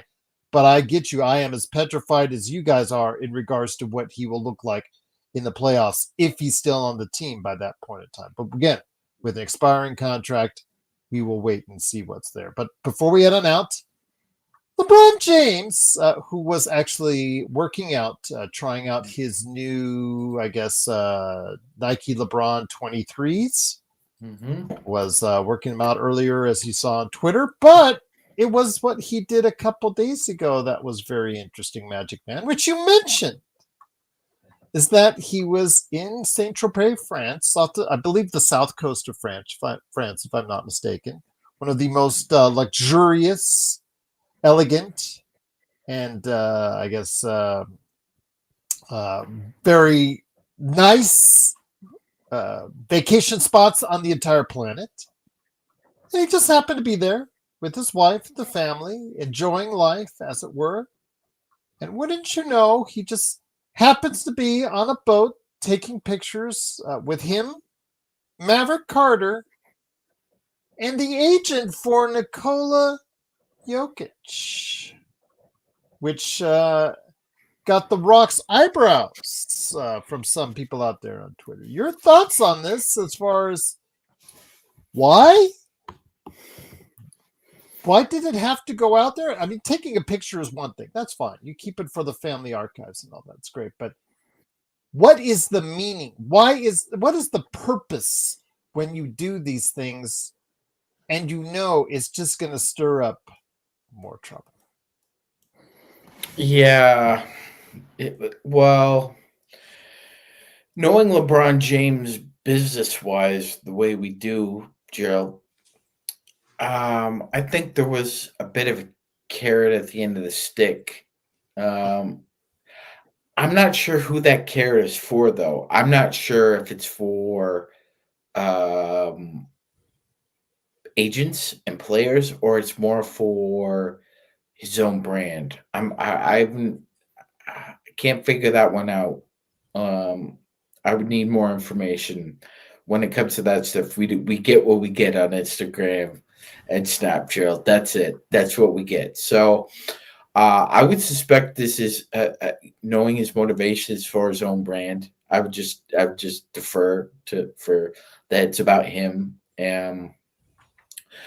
I don't think this has any implications as far as anything on the physical court, Gerald. To me, I mean, for whatever reason, Jokic's agent has a reputation of being a very affable person, Gerald, but he doesn't have a lot of clients. He lives in Europe, and quite frankly, I don't know what this was, other than to say I think it's just LeBron trying to feed his own ego and creating that air of mystery about what it possibly could be. And by the way, I mean, Saint-Tropez is very nice. Haven't been there, but maybe it was just happened to Just happened to be there. You happen to pass each other as they're going on a Passing Spanish ships caravan. in the day, in this case, not passing ships in the night. In the day, yeah, that's what I think. Because I don't, Gerald, I don't really. Do you see LeBron being an owner one day, Gerald? I do. Yeah. So that would probably mean that for whatever reason, and again, as Joe was speaking, I had something entered my head, and I wanted somebody to ask the Lakers or LeBron or Rich Paul this question. We know that when LeBron retires, you guys are going to want a coronation everywhere we go. Red carpet, roses, every arena, right? That's what he's gonna want that. We know his ego at this point. So it's not gonna be with the Lakers, it's gonna be with somebody else. We know that. So are you auditioning to maybe go to Denver with him? Maybe, but I don't think so. So again, I think this was to stroke his own ego, Gerald, and just like you said, clickbait talk. So, Joe, here we go. I'm going to equate it to I wish I had this as far as the passive aggressiveness meter. Boop, boop, boop, boop, boop, boop, boop, going up a little bit, going up a little bit. It's not at full peak. It's not at max level. But you see that picture, Joe, with LeBron, Maverick Carter, and the agent for Nikola Jokic, and all vacationing in the south of France. It looks like they're happy. It looks like they're laughing it up, enjoyable. But again, I bring it back to you, my friend, as the master of passive aggressiveness. The passive aggressive meter is going up again, even when it doesn't really have to, Joe. But damn, LeBron keeps on trying. Well, and reading the room was one of the more feminine pictures I've seen in a while. The grown-ass men crossing their legs like they're gonna pull out a Virginia Slim and talk about what department store they're gonna go shopping in. Once I got past that look, I then just swiped left on my phone because I was getting sick to my stomach looking at it. And that was pretty much the basis of my opinion on what was going on in that picture. I think we give LeBron James too much credit for being this covert ops, Call of Duty going into thing type guy. I really do. Well, Call of Duty, he leaves up to his son. Yeah, and that's why I mentioned Call of Duty, considering that there's a correlation there. So it's irrelevant what's going on that boat. What is relevant is the real owners.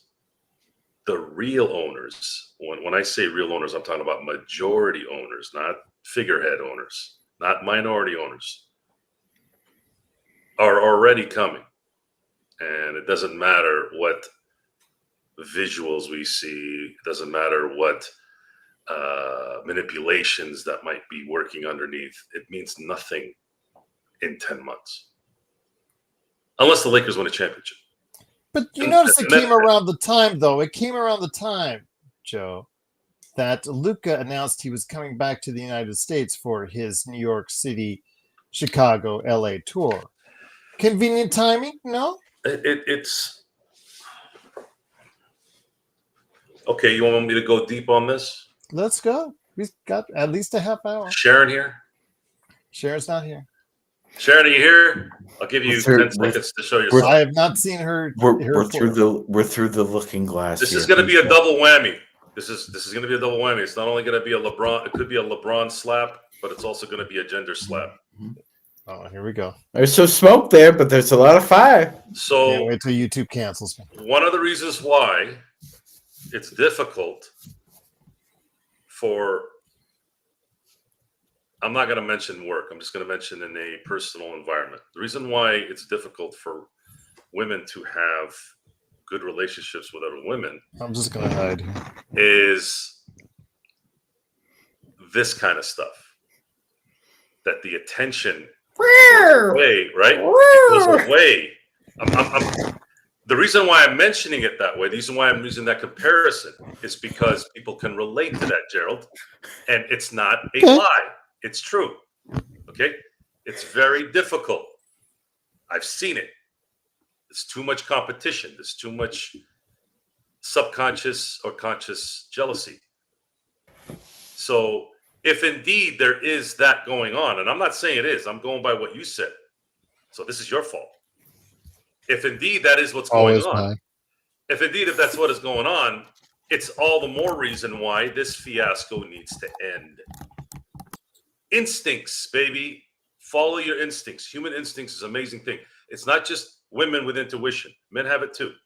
Men have the instinct. It's just intuition's a word that's been stamped on with women, which they do have, by the way. Women have good intuition. They have to, because they have to deal with a lot of, and this is a compliment to women, of course. I'm not going to end it in a bad note here. Women have to deal with a lot more interruptions, especially if they look good, especially if they come off nice, because there's a lot of people out there that like that. It's just how the world works. It's hard for them to be someone like me, someone who isn't that attractive, someone who nice is or not nice and already looks like has a demeanor that says, just stay where you are and I'll be over here. And I know that I'm fortunate there. I use it as the first discussion and why I got lucky being how I am is I've been able to avoid a lot of problems just being me, just naturally. So LeBron, and tell me based off what I said a few moments ago about how that picture looked. Tell me that's not what's going on. I mean, come on, grown-ass men looking like that. It's a grown-ass men sitting there like this. Well, some people haven't seen the photo, so maybe what kind of grown-ass man sits like this? Seriously. I'll show it to you in Men a don't sec. sit. They're not supposed to sit like that. Men are supposed to sit like this. Well, LeBron wasn't crossing his legs. He looked like he was laying. If I'm not mistaken, Joe. No, it's okay. I'll give. But see, I'm not a big. I don't see, like. He didn't. He wasn't Buffalo Billing it, but he did have. Yeah. He's almost. Sorry, Joe. I know they're on a boat, but I'm not a big fan of shoeless men. No, you have to wear. Yeah, you have to wear at least socks. Please. Yes. No. Wear some shoes. Those shoes without socks, if you can, please. You can't wear sandals? Okay, wear sandals. I mean, he's out there. They're out there on the beach. I think it's reasonable not to want to smell another person's feet. I don't want to see it. Okay. I don't want to see it. That's it. I'll leave it at that. I mean, when I go to Hawaii, I'm sorry, I don't like wearing my tennis shoes. I like wearing sandals because I'm out in the beach area. No. Well, okay. Here, let me know how I feel about. I wish they had just moved. You know how I feel about feet. You can do that. Okay. I would rather if the camera went up a little bit. Okay. Joe is catching on. That's the first one he has got on. But let me go to you, Sean. On you know how I feel about feet. I know what you're talking about. For your thoughts on this here in a second with Nikola Jokic, who, by the way, before we even get started, again, guys, as I told you guys a couple weeks ago with this, Nikola Jokic would have to turn down an extension offer next summer, which would be $80 million more than what he would have been offered this summer, which, as Sean said, he just didn't want to even talk about. $80 million more he is going to be offered next summer for an extension. So if he turns down that one, guys, then start talking about Jokic to the Lakers. But for now, it would be more likely LeBron to the Lakers. And speaking of Nikola Jokic, Sean, isn't it funny how excited he was for his horse to win a race? Infinitely more excited than for him to win an NBA championship. Yeah. But I'll give it up to him. He's been around horses his whole life, though, Gerald. The biography. So I mean that it's always thrilling when you win. And especially when it's your horse. Mm-hmm. Absolutely. Well, he was ecstatic, all right. But yeah, they showed the picture. I bet the show. But they side by side pictures of him winning as a horse owner and him winning as a MVP of the finals trophy owner and an NBA championship owner. Okay. Yeah. All right. Well, giving it. Look, Joe. I know his passion lies somewhere else. Mm-hmm. It does. Have you? Okay. So. Couple things since Joe went off on some, I'll go off on something else too. So for a couple summers, I worked at a steel plant, Joe, when I was in high school during the summer. And there were a lot of Yugoslavian and Serbian men that you work with. Do you know what they all have in common, Gerald? No. They all have giant skulls. all of them, and they're very I would say like introverted people. So it's hard to get a lot of emotion out of Nikola Jokic, especially like within the publicly within the NBA. I don't think he particularly likes the attention that he gets. He reminds me a lot of Larry Joe Bird when he does interviews. It's Thank God you weren't around summer league this summer with Nikola Jokic's brother walking around at it's like 6'9", yeah, huge guy, yeah, muscle guy, he's Good thing you weren't roasting. Gerald. In hindsight, what were to ask the Morris brothers?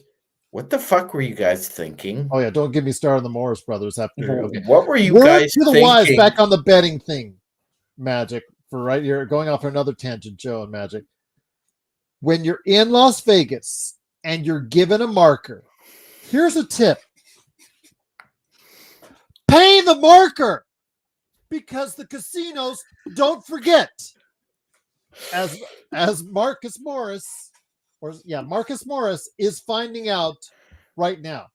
Yeah, he was arrested in Florida for what that they thought was like a bad check. No, it's because Las Vegas and the state of Nevada put a warrant out for his arrest, because if you don't pay back your marker that they give you, guess what? That is like you writing a bad check.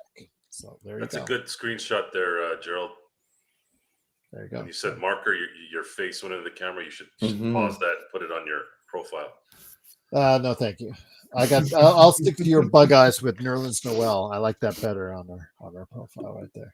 So, but yeah, I mean, just from that standpoint, Gerald. I mean, all Jokic is his basketball player. You want to know, like, unless he's at a horse race, that's his kind of personality. What you see is what you get, and at this point in time, Gerald, I mean, it's still really speculative, but I just don't see him leaving the Denver Nuggets. I've got a lot of skepticism about him leaving that franchise. Next year, he turns down that extension. Let's have that conversation. But until then, guys, just don't even waste your breath on it. And speaking of the Morris twins, did they still share the account? They share a lawyer, because the lawyer, that spoke for Marcus, worked for both Morris twins. Do they still share an account together? I'm pretty sure they do. If I'm Markeith, I'm going, what the hell? Well, how you doing? Yeah, what are you doing, $1,200 marker. Oh my god, that just crazy. Again, note to self: don't go away on your markers. Pay your markers in Vegas. But Joe, bringing it back home again with LeBron sending the passive aggressive snuff. However you want to say he flexed his leg or crossed his legs or didn't cross their legs in the south of France. He was working out today.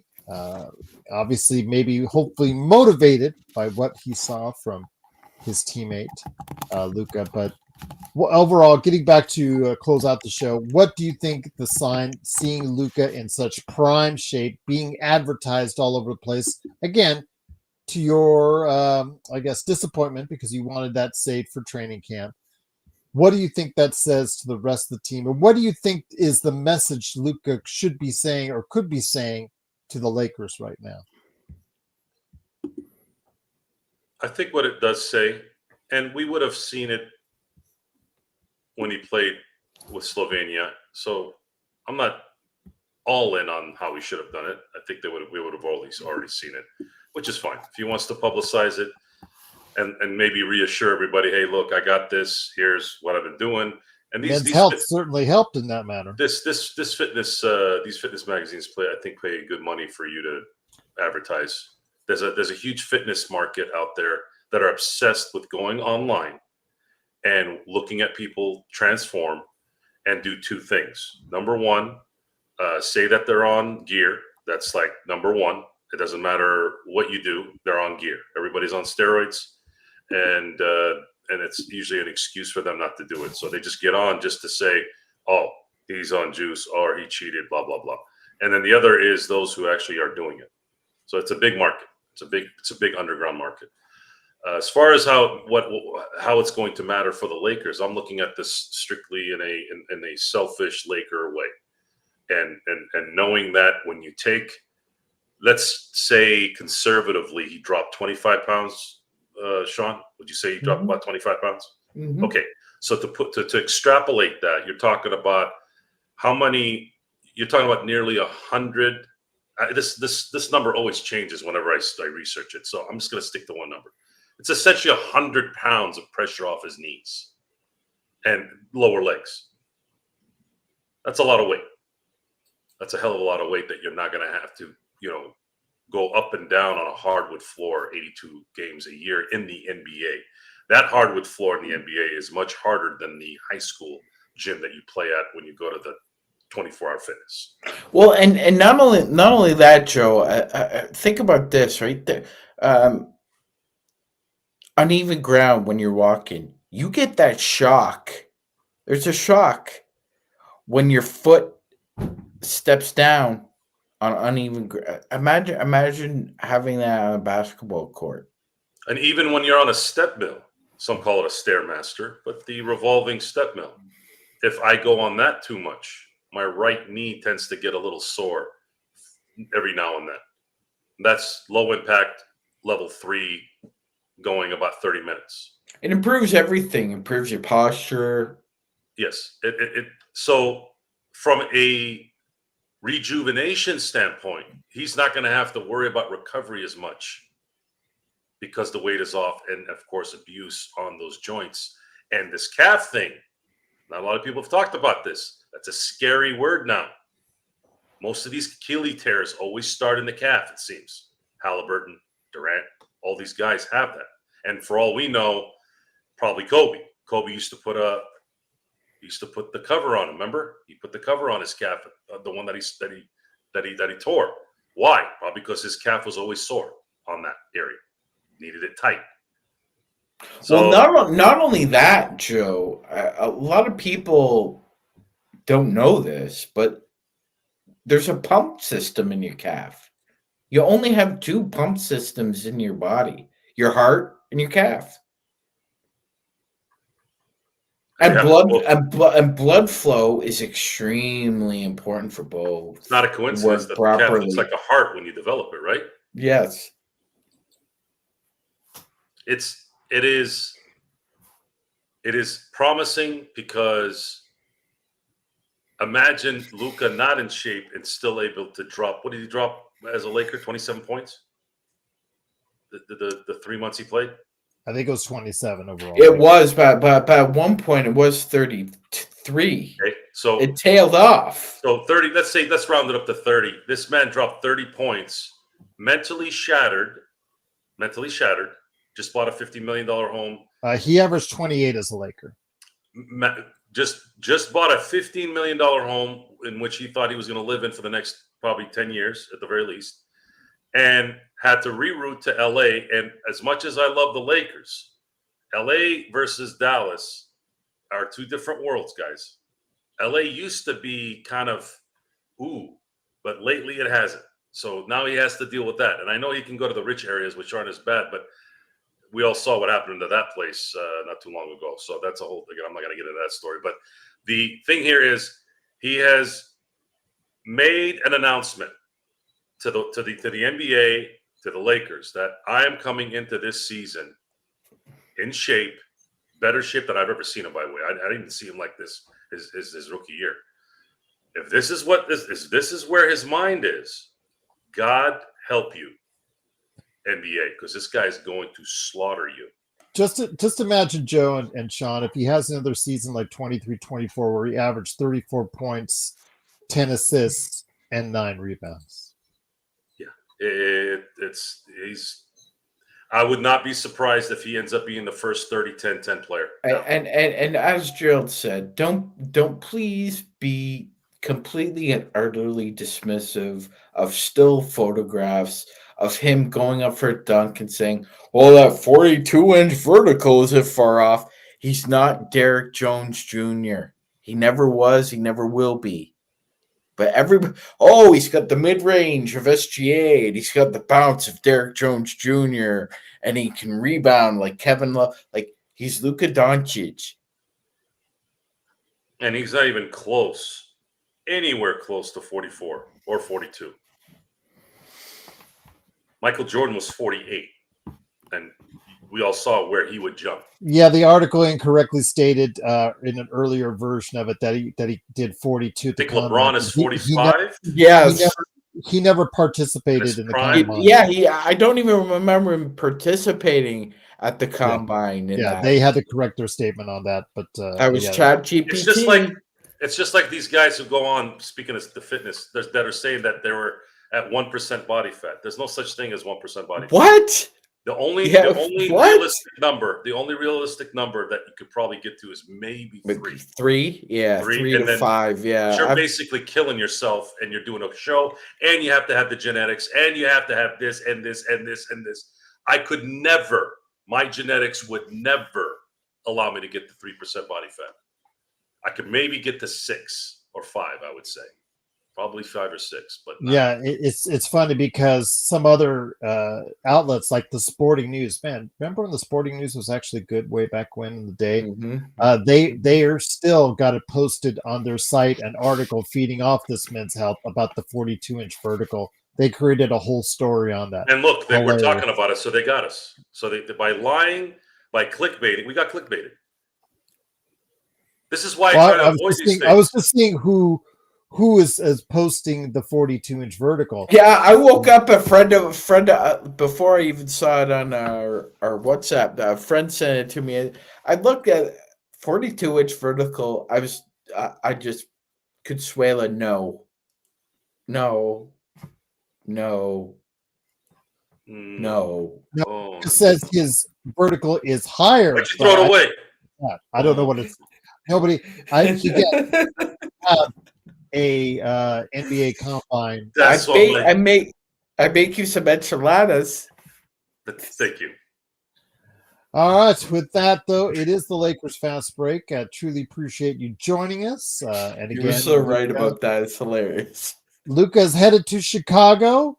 So if you're in the Chicago area, go ahead and see him with his new 23s. What the hell am I talking about? I try to ignore you guys sometimes. Just trying to finish up here. Sometimes if I try to parlay and delve like you guys deep down the rabbit hole with you guys. You're not gambling too, are you, Gerald? No. That's I lived in Las Vegas too long. I have seen too many people destroyed by gambling. I've told you the story on the air. One big one was where we couldn't find a work associate because we all went out partying to downtown in Fremont Street. And then we all, at the end of the night, hey, all right, yeah, have a good one, guys. 3 days later, his wife called our work asking if he was there, if we had seen him. So I went back down, me and someone else. We went back downtown,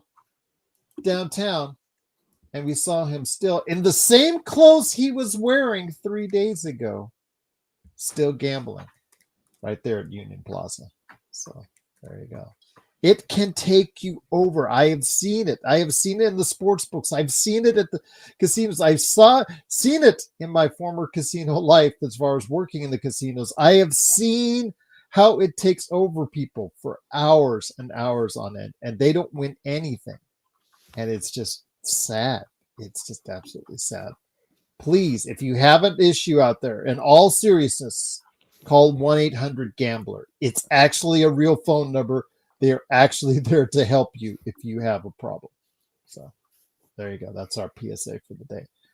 Joe, I'm giving a serious PSA, and Joe's giving like the evil look of the devil. There you go. There you go. But it is. I don't have gambling problems. I make money. I don't lose money. You gamble showing up on the show every time out, so that's a gamble in and of itself. Gamble, I keep winning. To quote Omar Little from The Wire, money ain't got owners, got spenders. SB, yes. Oh, heck, yes. There have been lots of people that have committed suicide over their gambling debts. Oh yeah, or gambling issues. Absolutely. Yeah, in this town, yeah, absolutely. That's why they don't have balconies in Vegas, right? There's $1 par. As we were talking about, the sickness doesn't necessarily lie in the act. It's the cause and effect of what Joe was talking about. Absolutely. Having your parents bail you out, or your kid wanted to go to UNLV or UCLA, Gerald, and now because you lost 200 grand. I've seen people lose homes in this town because of gambling issues. I've seen people destroy their bank accounts, credit. People have asked me for money because I know that they were gambling. I've seen them tear away their jobs and their lives because they would go. We used to have the store manager used to piss me off all the time because I knew he was down the street at Palace Station gambling. We knew he was at Palace Station gambling.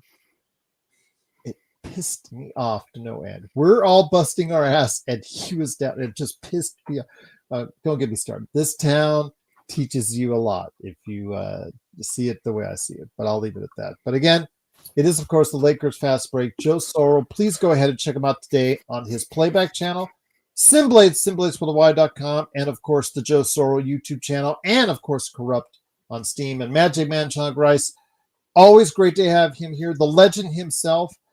We were going to say that we are going to have a special show coming up this week. Well, I'm going to have to delay it a little bit. Joe wants the right, as he always likes to say it, production value for his show. And I agree with him on that. I thought he brought a good idea in regards to what he wants to do. So I will wait for him to do that. And then Magic Man will be a part of that. And hopefully John Costa as well when we go ahead and do that. But we will have more shows this week. I'm not sure how I'm going to lay it out yet. Maybe Monday, Wednesday, Friday here in the off season or something like that. Just, again, overloading you guys with the same topics, if they're not fresh, is redundant, and it just, you guys get bored and we get bored talking about it. So we always want the insults and the comedy to be fresh on the show, especially when they're about each other. And I'll leave it at that. But again, it is, of course, the Lakers Fast Break. Joe is Googling someone. I don't know. Thank God it's not me. It is, of course, the Lakers Fast Break. Truly appreciate you joining us. So for Joe Sorrell, Magic Man Sean Grice, any last words, guys? Before you don't know? No. Last words. Okay, there you go. All right, ask a smart question, get a smart ass answer. It is, of course, the Lakers Fast Break. Truly appreciate you joining us. So for Joe Sorrell and Magic Man Sean Grice, it's me, Gerald Glassford. Thanks again for watching, listening.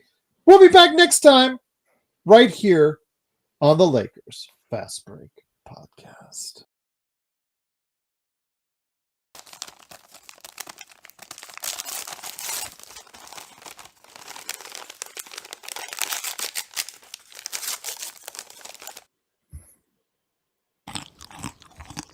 Animal crackers, underrated snack. Yay! I still A not understanding subscriber! that Laker bag though. What is that? Thank you for subscribing.